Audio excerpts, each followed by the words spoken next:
This is Robert Jake Jacobs, and I welcome you to the first of the Brew Creek Retreat webinar series, Behind the Scenes of the Illumination Project, which is a piece of work that I have been doing with my colleague Margaret Seidler, and then also with Chandra Irvin and Bob Seidler and Chief Greg Mullen for the last year in Charleston, South Carolina. Amazing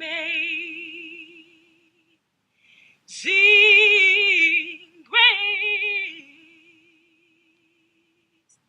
how sweet the sound that saved a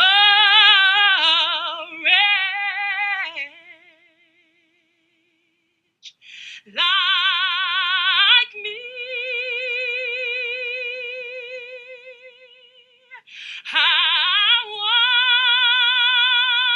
I was lost,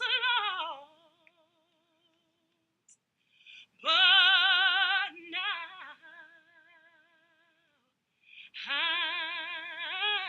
I'm found.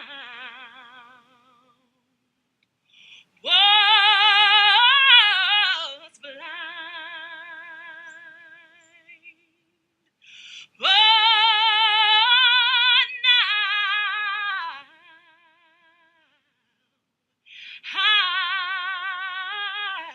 I can see.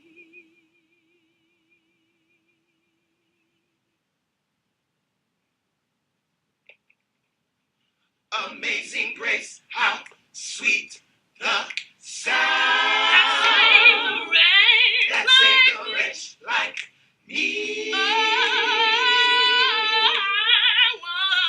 once was lost, but now I'm found. Was blind, but now I see. Amazing grace. Amazing grace. It was nothing but your amazing grace. Amazing grace. Amazing you had grace on little on me. Amazing grace. And I'm so thankful. Amazing grace. For your amazing grace. Amazing grace. Yeah, your amazing grace. Thank you, Lord. Amazing grace. Thank you for washing me clean. Amazing grace. Yeah. Amazing grace. Look down on little old me. Amazing grace. Thank you, Jesus. Amazing grace. Amazing grace.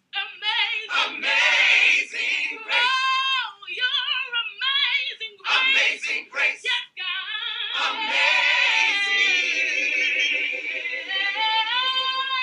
I thank you for your amazing grace.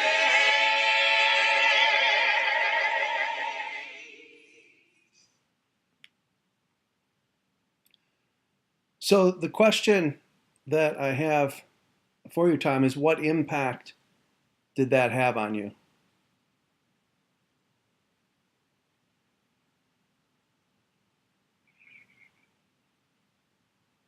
Well, I was just imagining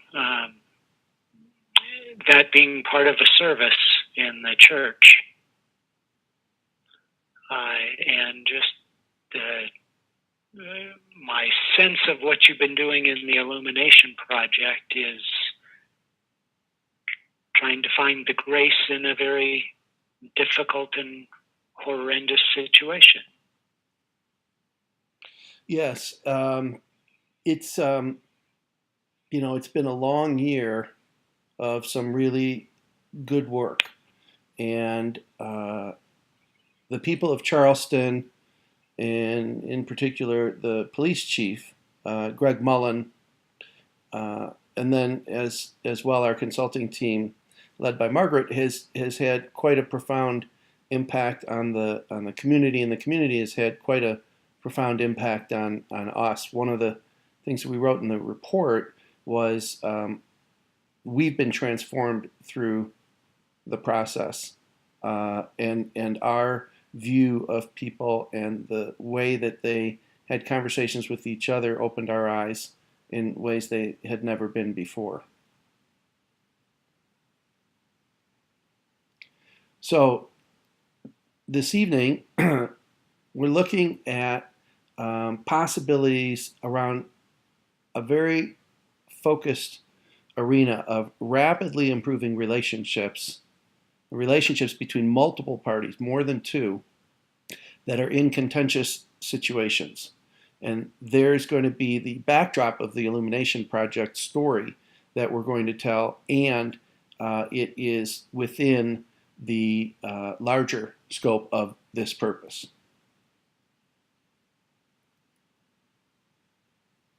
Okay, outcomes.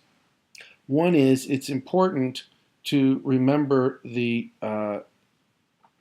broken relationships in our communities, that it is easier, maybe more pleasant, to look the other way. And reality, from a real-time strategic change standpoint, says reality is a key driver. So we want to remember what's been happening around the country. This polarity lens, we think, being used in the project is a promising path forward. And then also to understand the project. I mean, how is it designed? How is it conceived? How has it been managed, so that you can really get behind the scenes to understand it, and to be able to have an idea, one, for how you could leverage what you learned in this particular webinar.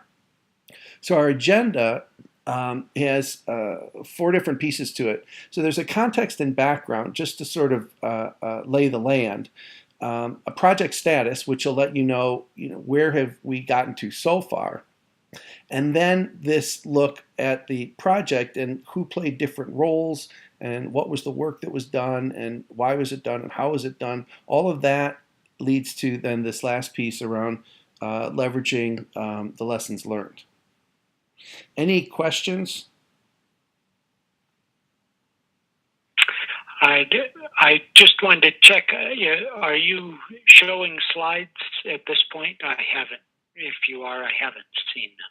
They are. Did you not see the slides with? Yeah. So I'm not seeing those. Okay. Let me see. I thought I hit share. Desktop. Okay. Does that show then? Yes. Now they're showing. Thank you. Okay, sure. So this is the project plan that we used for the year. And one of the things we did was we wanted to make things as simple as possible without making them too simple, because a lot of people needed to understand this project plan. So you'll see there's 5 phases to it, and they're pretty self-evident. I mean, there was a planning piece up front. Then we needed to develop the steering group, which was a decision-making body. Then the input and the research analysis, the actions, all of those were wrapped around what we called the listening sessions, which I described in the report as the heartbeat of the Illumination Project. And then the evaluation process started very early on last year and has continued through to this year. So there were research to find external studies on policing. There was research to see how citizens were perceiving police and police were perceiving citizens. We had evaluations on the sessions, the listening sessions themselves. And then phase 5 is ongoing. It's really where we're at now as we move into implementation teams around the strategies that have been set. And we'll get into a little bit more detail. These blue elements at the bottom are all outcomes that were part of the design. So just a couple of them: celebrate what's working well in police-community relations. So it's important to know what's working as much as it is what needs to be improved further. And increase local capacity to have civil, meaningful dialogue with difficult issues. So we were saying this is meant to improve the level of discourse in the city of Charleston across a whole range of topics, one of them being the Illumination Project.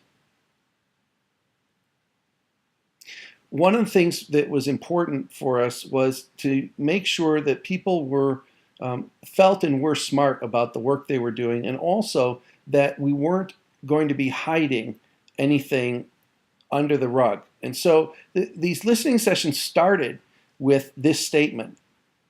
And we made it because we wanted everyone to know that's safe ground. I mean, there's a theory I have about the water is safe as far as the last person went in it.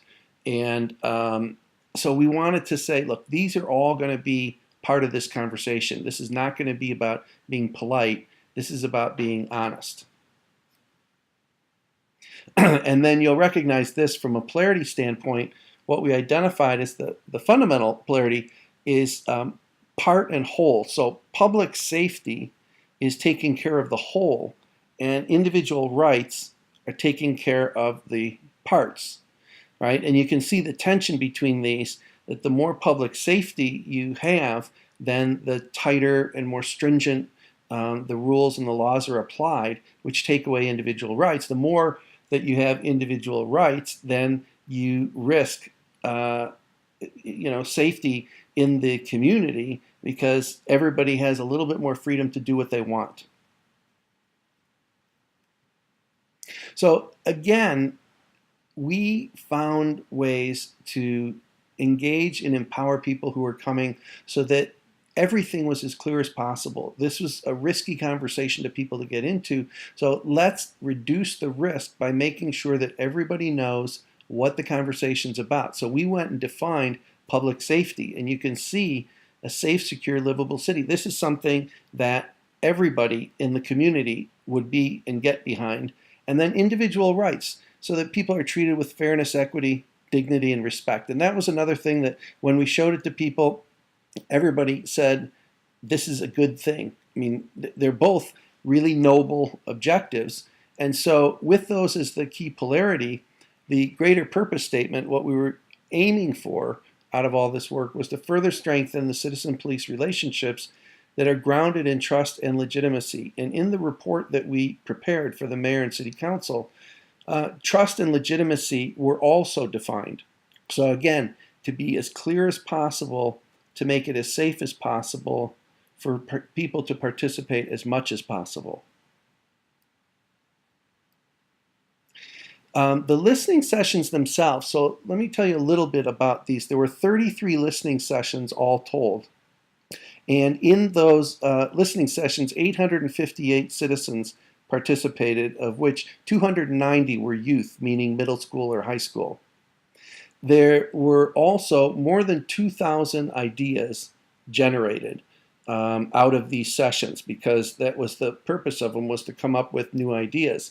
So you can imagine that there were actually 1,133 ideas for police and 1,093 ideas for citizens. So there were only 40 different between the two. And it was really important. We took that as a good sign, because for a relationship, both parties have to have skin in the game. Both parties have to participate. And so citizens and police each needed action plans. Now those 2,000 ideas were distilled into a strategic plan that had 86 strategies in it. 66 of those, Tom, came from the listening sessions themselves. Prayer gatherings was something that Chandra Irvin, who is an ordained minister and was on our team, recommended. And people really became connected through these. So once a month there was a prayer gathering, and the purpose of the prayer gathering was to pray for the success of the effort.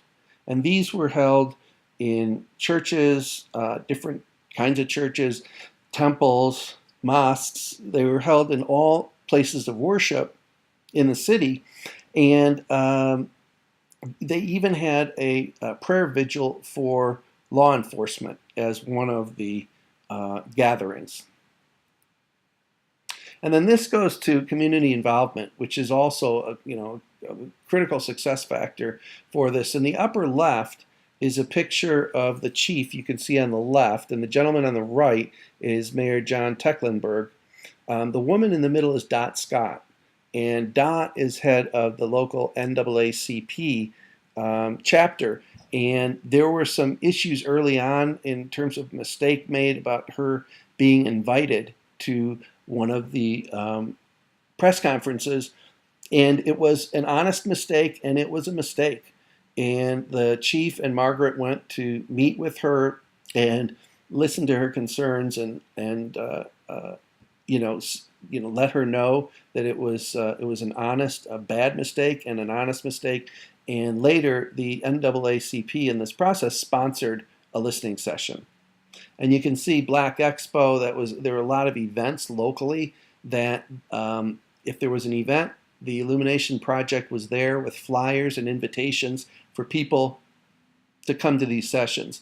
In the upper right, there was education and going out to the schools.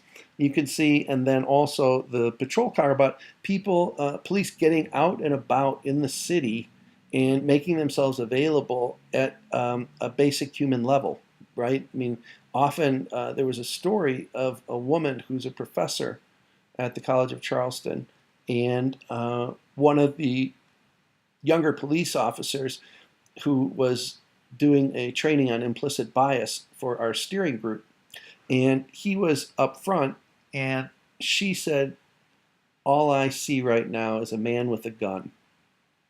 And he was taken aback because he said, "I'm a father, I'm a runner, I, have hobbies. I mean, it's like I'm not just the gun." But her comment was quite honest, and his reaction was one of being quite shocked.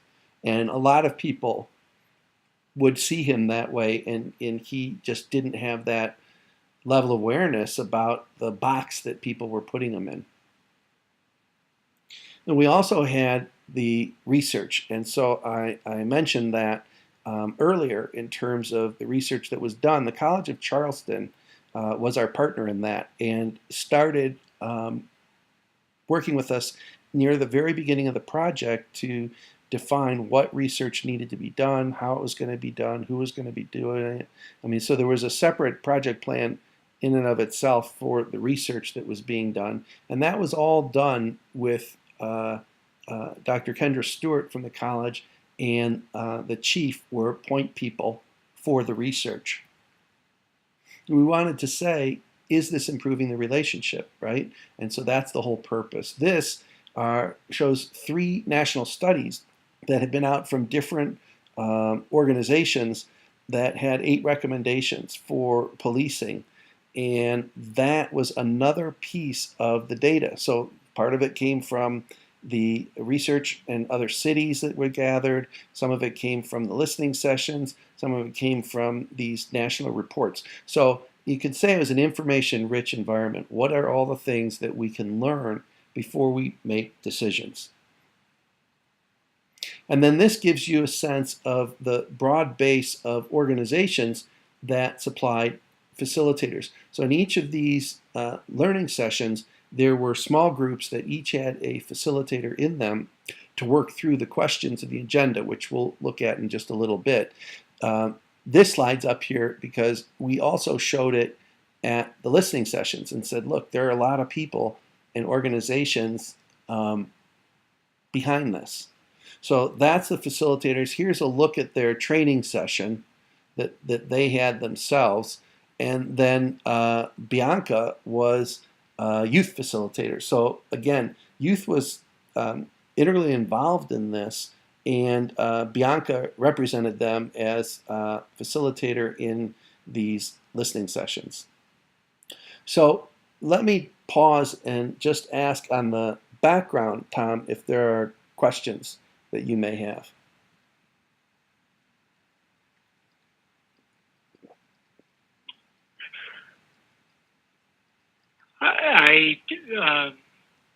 I guess I'm curious. which groups might say that they were not represented?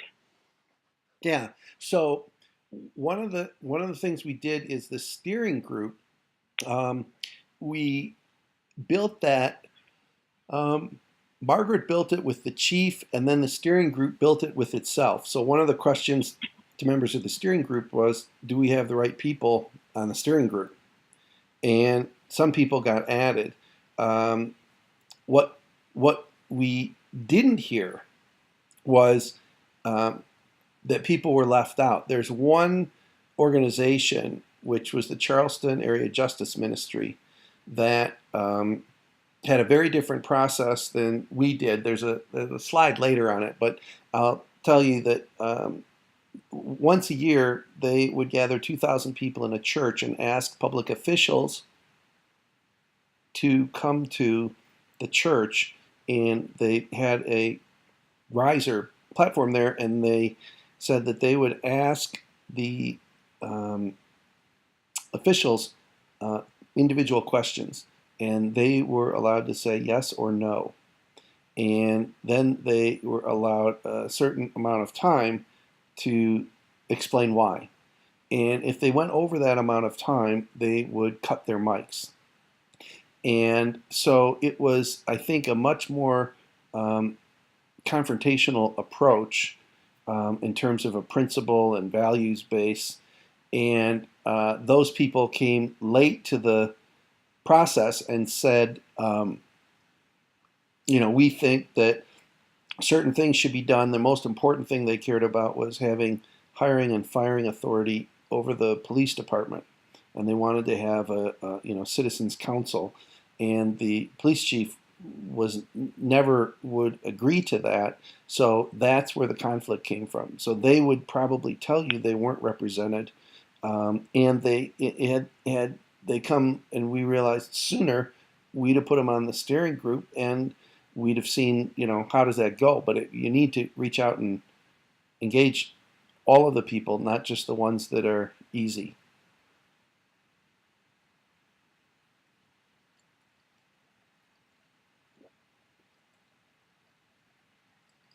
Any other question, Tom? No, I just say that you only had one that you identify is pretty phenomenal. Yeah, nice work. Yeah, and I mean, the intention was to be inclusive, and so people heard that, and some of them probably didn't believe it right away. But as more and more of these sessions, we took the sessions to people. Originally, we had said, well, we'll host these sessions, you come to us, and not too many people came. So we said, okay, well, you can have a session or sponsor a session. And Margaret went out and did 33 of these listening sessions, and she was going out to different neighborhoods and to different organizations, all in the spirit of let's make sure that people are invited to a process in which their work matters, that their relationship with the police can be improved.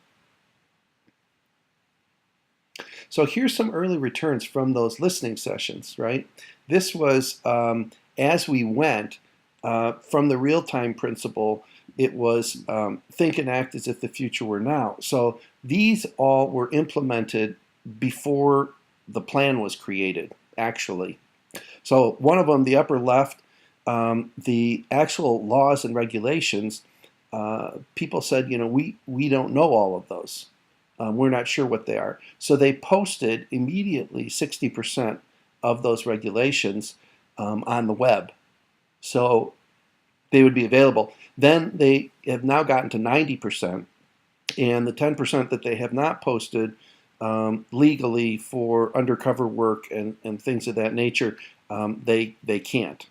So that was one thing that they did immediately. The high school on the bottom, they have school resource officers, and these are officers who are assigned to the schools.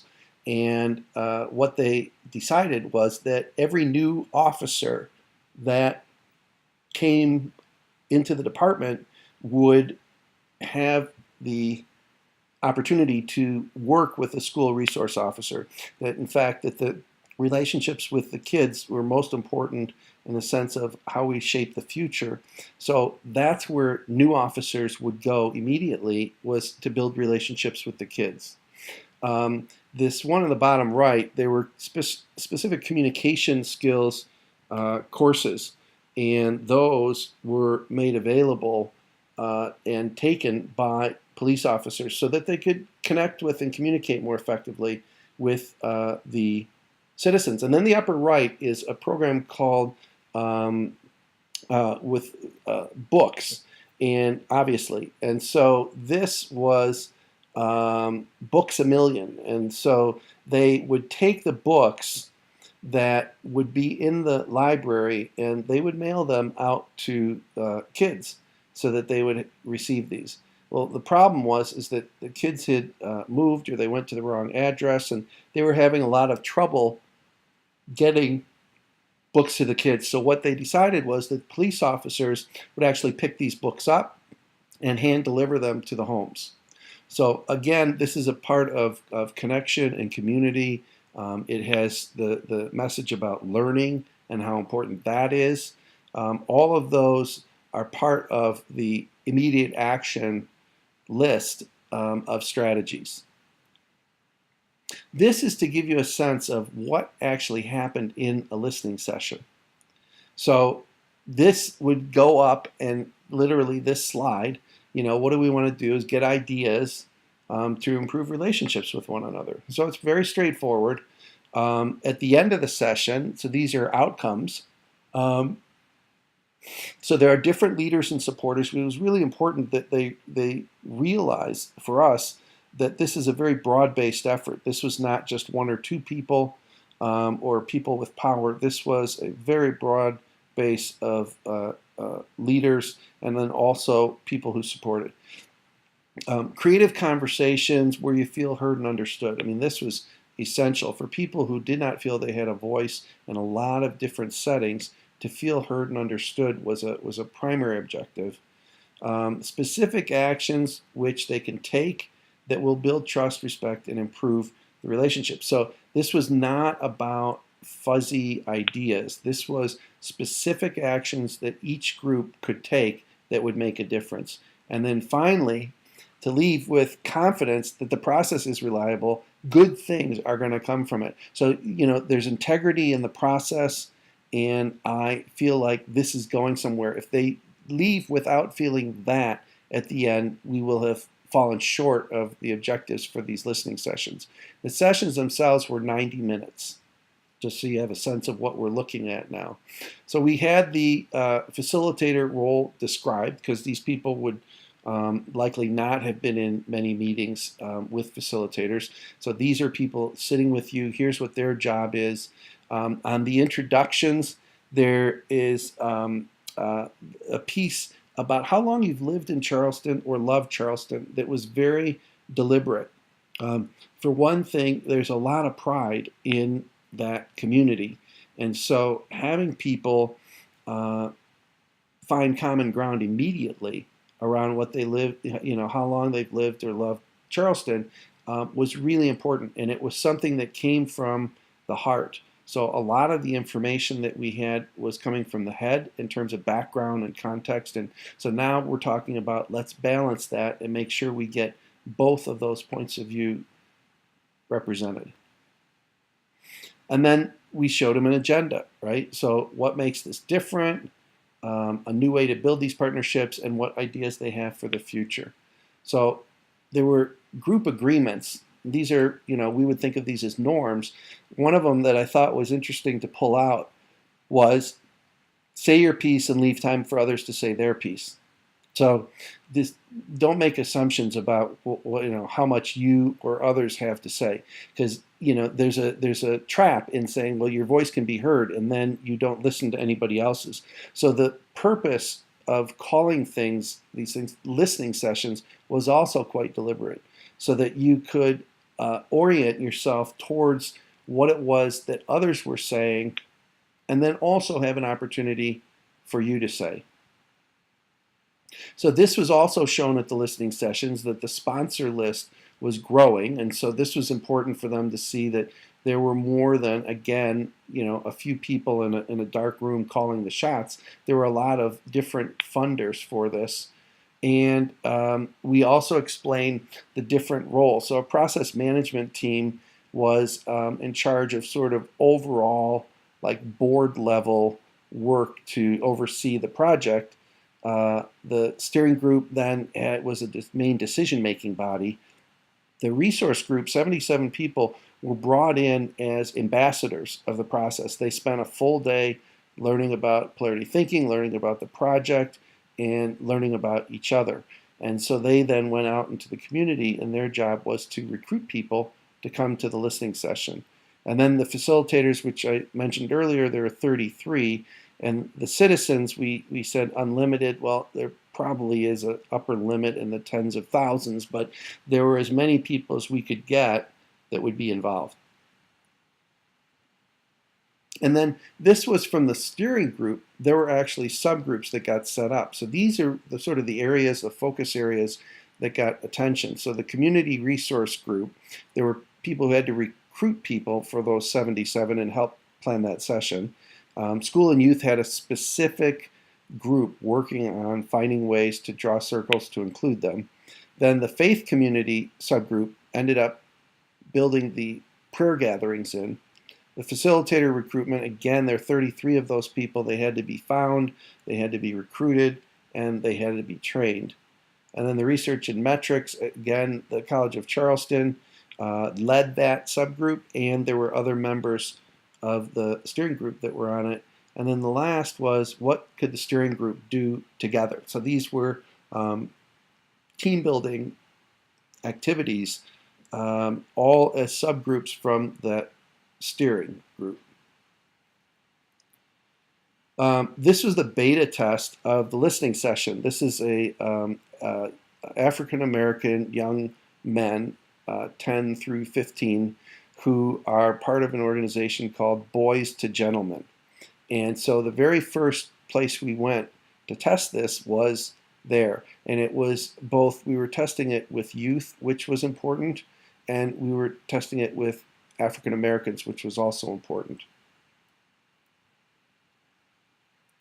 Here is our community resource group that I mentioned earlier. One of the activities they did as part of their learning in terms of looking at things from different poles or different points of view. This shows you Seidler and Scott. So that's Dot Scott, who had issue at the beginning, rightfully so. Now working with my colleague Margaret directly and intensively in a session. And then this was the polarity of public safety and individual rights. And what you can see is the deeper fear was around being divided and distrustful, and the greater purpose, again, about strengthening those relationships. And then these pieces are all parts of the polarity map that, just to take one as a tour, community trust increases, and it's a top draw for law enforcement. So it's a recruitment opportunity if, in fact, you focus on public safety. Then too much public safety, there's a mistrust of police department and unjust rulings, right? So it's like if we're just taking care of public safety, we end up with the zealot approach to it. Individual rights, so reduced conflict between law enforcement and the community, and a recruiting benefit for law enforcement. And then an overfocus on that leads to a loss of trust in municipal authority. Law enforcement don't want to work here, right? Because individual rights are carrying the day and people are going off and doing what they want, and then the stress and pressure is on the police to try and corral that behavior. So these are then the questions. The first question we had was, what concerns do they have about building these relationships? And we started with the negative on purpose because people had a lot to say about what wasn't working. So we said, let's start there and give people an opportunity to say what they need to say. And then the second question was, okay, so what hopes do you have about building these partnerships? And these were answered then on flip chart paper with facilitators in these smaller groups. And this wasn't reported out. It was as a way for the group to get connected to each other and get connected to the content of the work in front of them. And then the next thing we did is we shifted and said, okay, so if that's what the concerns and hopes are, let's look at the actions that need to be taken to improve that. So there was one portion of this set up for police and what they need to do to further strengthen the relationships. And they were recorded on flip charts set up like this. So the ideas for police were on the right. And it's also really important that you notice that we did exactly the same thing with citizens as we did with police. So the question is the same, the recording of it is the same, and all of that is emphasizing the teamwork, the partnership that needs to be in place. So now what we said is, all right, we want to get the best or highest priority ideas from two tables close to yours. So it's important to look beyond just your table, and we didn't have time or think it was necessary for everybody to see every table. So people had their choices, they were able to make them, and then the priorities were made on the left-hand side here. That's where people made their check marks, both for the police and for the citizens. And then the last piece of the listening session was a facilitator from each of the groups called out, what are our top 2-3 ideas? This is important, again, because of transparency. If you want your voice to be heard, you literally see your idea being called out in the meeting. That is evidence. And it is evidence that this process is working. You also get a sense of, well, were there agreements across some of the groups? Because that starts to say that's an area of focus for all of us going forward. Public listening sessions. So the upcoming sessions were listed and where they were. So if people had friends or family that couldn't make this one, there's another that they would be able to make. Let's get that date down and make it available. And then we would finish by, of course, thanking people. So I'm going to pause again, Tom, and see if there are questions on the listening session experience in particular.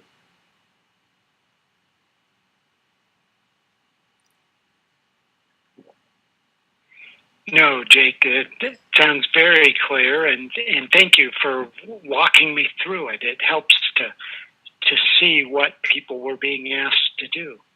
Yeah, that's great. Yeah, and I mean, I say there's a simple elegance to the design because a lot of things were happening at the same time, and it was a straightforward experience for people coming in the door. So now let's look just in the broader application of this, because being a national model was one of the goals from the get-go. So Mayor Joe Riley in the bottom left, he was mayor in Charleston for 40 years. And he was a sponsor for the illumination project that got it up and running. Margaret, then on the bottom right, is a lifelong Charlestonian and really carried much of the load of this project because she was local. And then I worked with her remotely and made trips to Charleston for specific events. And the man in the middle, Greg Mullen, is the one responsible for the illumination project. He saw what had happened in the basement of Mother Emanuel AME Church and those 9 people being murdered, and he said to honor their memory, something else needed to be done. And he woke up one night, went into work in the middle of the night, and wrote up the outline for the illumination project. And then we took that and built it into a project plan that we could follow.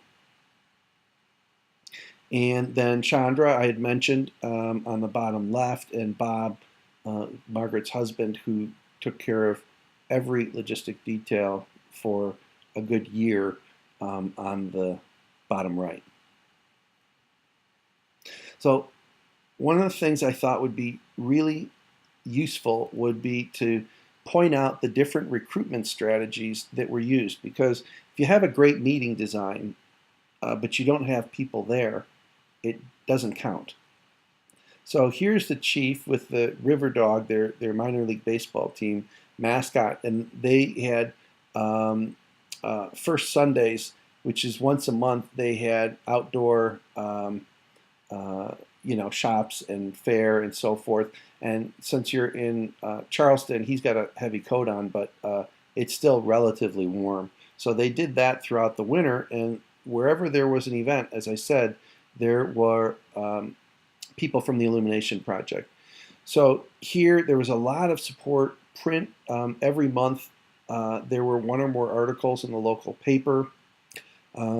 The radio, the chief actually got on the radio at one point and said during an interview, "We will bring the Illumination Project to you. You let us know where you are, and we will come and design and run a session for you." And then outreach, the church there were very strong partnerships with the religious community.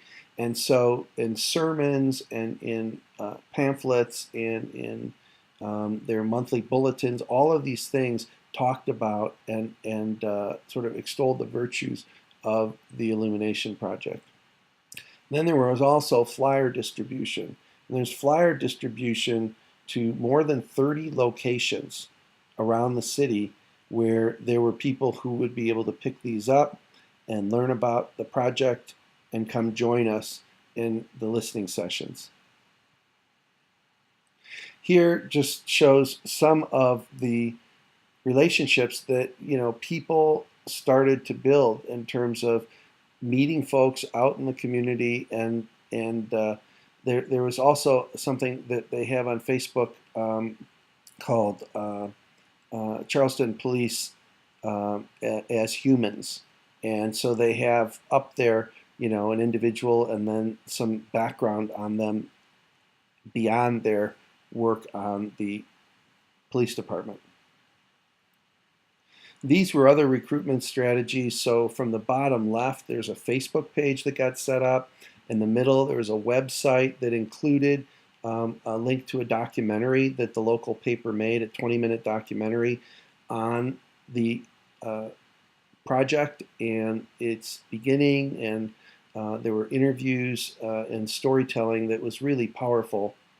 There on the bottom right, there was some tweeting going on as well throughout the project, and we also looked for ways to make it all mobile friendly.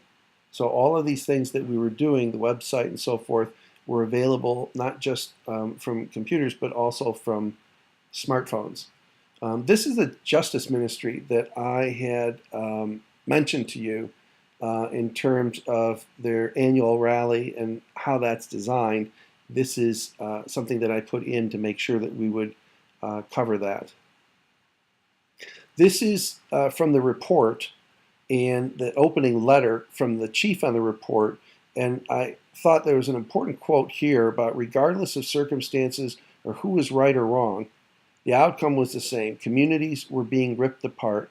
I cared deeply about Charleston, its citizens, and my officers, and I wondered, would we be next? And my answer came on June 17th, 2015.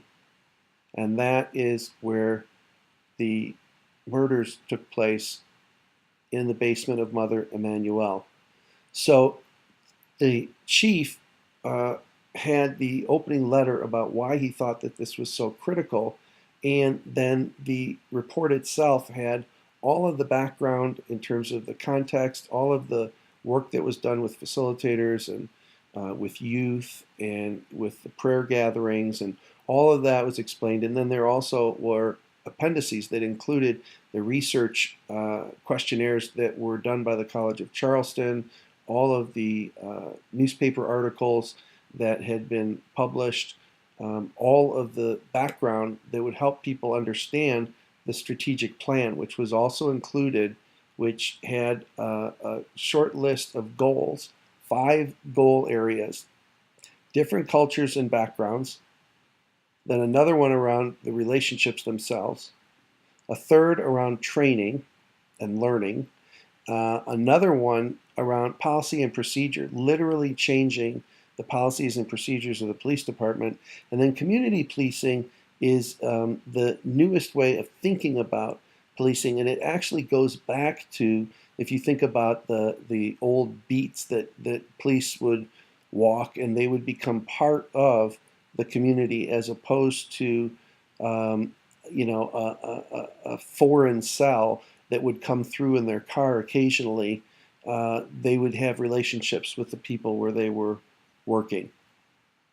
This I put in to give you a sense of the level of detail that became part of the strategic plan. So there were 10 priorities identified for 2016, in addition to the 6 that had already been implemented. And these 10 were prioritized by the community. They were invited to come to look at the 86 priorities, and they learned about them, they voted on them, they gave feedback on them, and then our steering group worked through the detail of identifying the 10 and refining the 10. So there's a goal, there's an objective. I mean, there are multiple objectives. This is 1.2p. This says that it's a police-related objective. There's a 1.2c, which is citizen-related. And then there's a strategy identified, and then the measurement of the achievement of that strategy. So there's a lot of rigor in the plan as well. So it went very broad in terms of the participation and very deep in terms of the thought process and the plan that resulted from that thought process. We're now in the process of getting the word out. So there's an article that we've written that'll go into practicing OD. There's a presentation at that Polarity Thinking group by Margaret. There's my presentation now. We also have been in contact, and Senator Tim Scott has written a letter from South Carolina to the Department of Justice about the work that we've done, and asking them to look at it as a model. That's what we're talking about when we're getting the word out.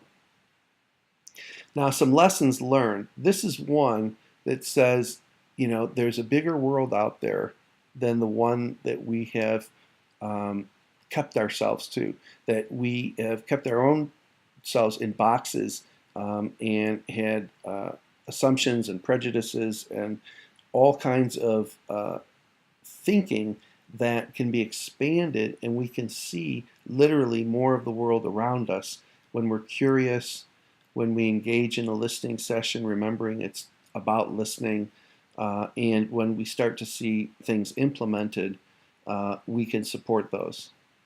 This is to say, leadership comes in many forms, and many people provide leadership at different times and places in this process. So whether it was a subgroup from the steering group, whether it was the chief, whether it was a facilitator at a particular listening session in the College of Charleston around the research, there were a lot of opportunities for people to step up, and they did.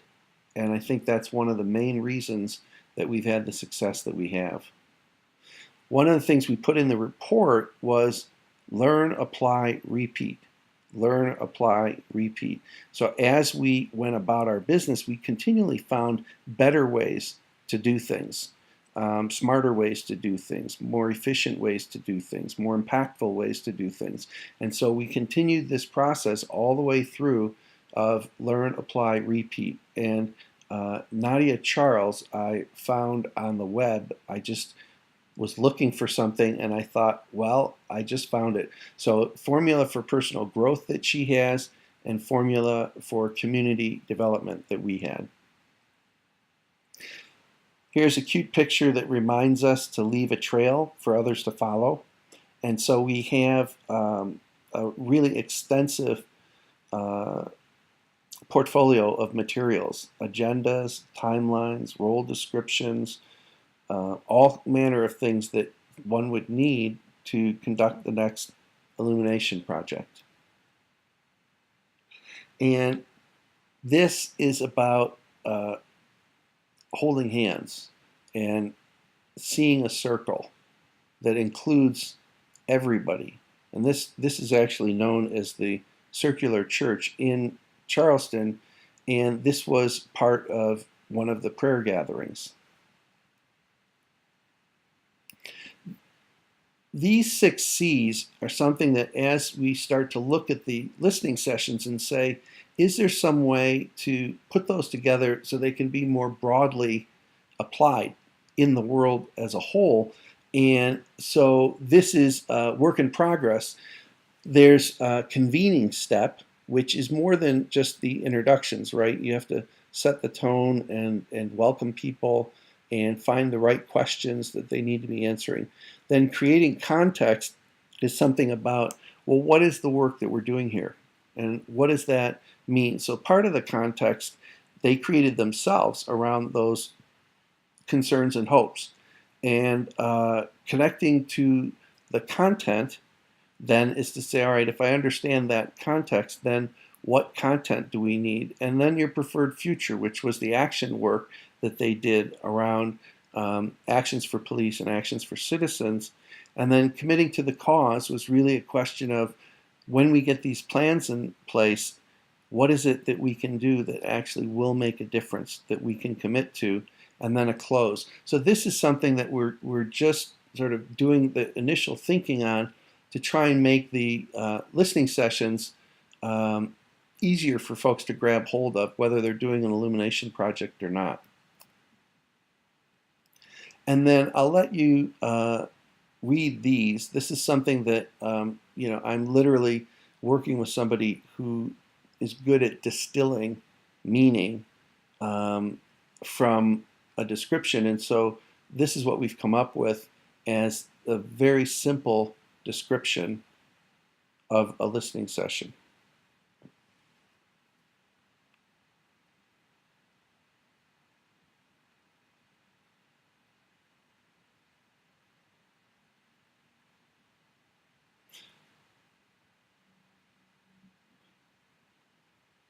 All right.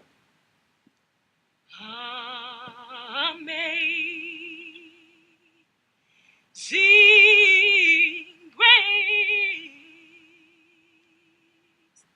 how sweet the sound.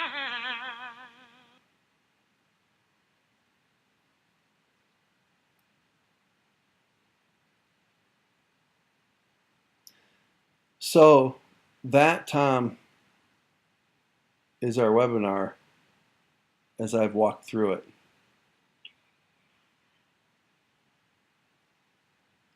Oh, thank you.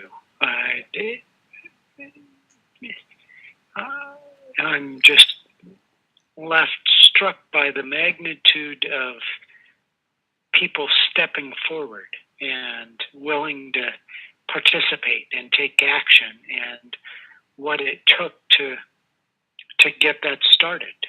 Mm.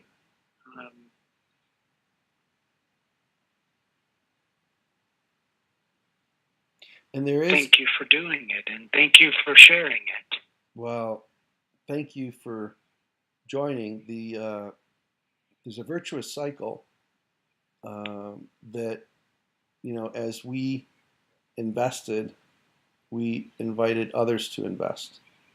And it started with the chief, and then I think there was a circle out to our consulting team. And then I think there was a circle out to that process management team. And it continued to grow as we invited people into what I would call a process with integrity.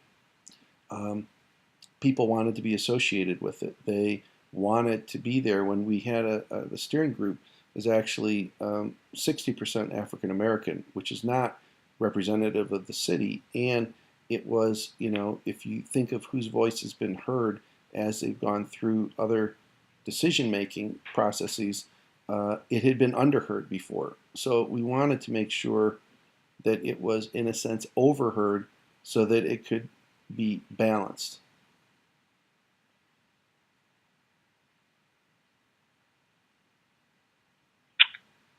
That's outstanding.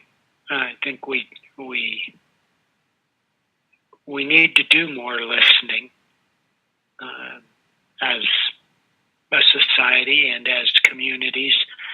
I think it's easy to talk past each other, thinking we're communicating, and I really like the design as a listening center to both be seen and heard and to see and hear other people. Yeah. Yeah. It's been a very special process, and I feel blessed and honored to be included in it and motivated to find other places that would benefit from this approach.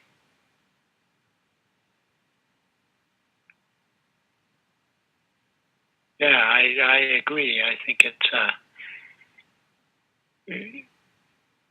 a much needed approach. But finding those that are ready to initiate it within each community can sometimes be a challenge, and that the police chief was there envisioning it and championing it with the support of the mayor is a pretty amazing combination. Yeah, and in fact, I have said if you have both of those individuals in any community, this can work. Yeah. Yeah, it takes those key stakeholders that believe it, want it, and are willing to act it themselves. Right. Right. Yeah, absolutely.